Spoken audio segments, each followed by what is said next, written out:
देखिए आज क्वेश्चन कर रहे हैं NCERT maths class 7th exercise 5.2 से इसका third number. The third question is in the adjoining figure P parallel है क्यू के, फाइंड दी अननोन एंगल्स। ठीक है, अननोन एंगल्स फाइंड करने हैं बच्चे। यहाँ पर सारे ही एंगल्स अननोन ही हैं, आपको सारे ही फाइंड करने हैं। ठीक है, आपको इस क्वेश्चन में बोला है पी है पैरेलल है क्यू के। ठीक है, ये लाइन पी आपको नजर आ रही है बच्चे, ये पैरेलल है इस वाली क्यू लाइन के। ठीक है, एक आपको लाइन दी हुई है ट्रांसवर्सल और बाकी सारे एंगल्स आपको दिए हुए हैं।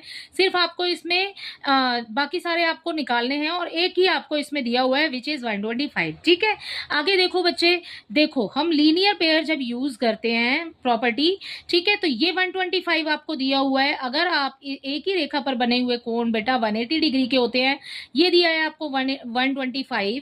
ठीक है, सो अब इसको देखो करके देखते हैं। यहां पर दिया है हमें 125, प्लस करेंगे उसमें एंगल ई को। ठीक है, आंसर आज और इक्वल हो जाएगा हमारा 180, क्योंकि एक ही रेखा पर बने हुए कोण 180 डिग्री के होते हैं। ठीक है, अब ई फाइंड करना है तो इस ई को आगे ले लो, ये वाला 180 इधर आ जाएगा, ये 125 उधर शिफ्ट होगा तो ये माइनस हो जाएगा। ठीक है बच्चे, प्रॉपर्टी कौन सी है, लीनियर पेयर। एंगल ई निकल गया हमारा 55 डिग्री। ठीक है, एंगल ई 55 डिग्री हो गया।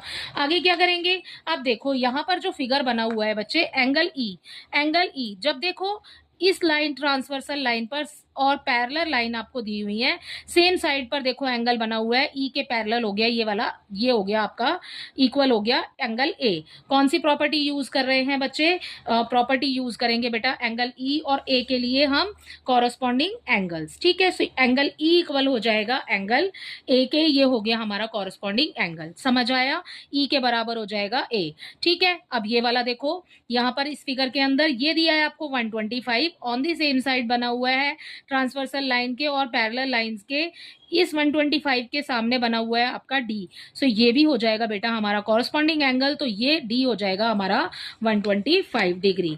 समझ आया, ये आ गया हमारा, ये आ गया हमारे पास ई के पैरेलल हो गया हमारा ए, तो ये भी कॉरस्पॉन्डिंग एंगल है, डी भी हमारा कॉरस्पॉन्डिंग एंगल है। ठीक है, अब हमने ये वाला और ये वाला फाइंड कर लिया है। ठीक है, अब देखो अब बहुत ही ईजी है। ई के सामने दिया हुआ है ऑपोजिट साइड में आपको एंगल एफ दिया हुआ है। सो ये कौन सी प्रॉपर्टी होती है, vertically opposite angle. So angle E के इक्वल हो जाएगा एंगल एफ, और यहां पर लिखेंगे आप vertically opposite angle. Angle E कितने डिग्री का निकाला है हमने 55, तो एफ भी हो जाएगा हमारा 55 डिग्री का।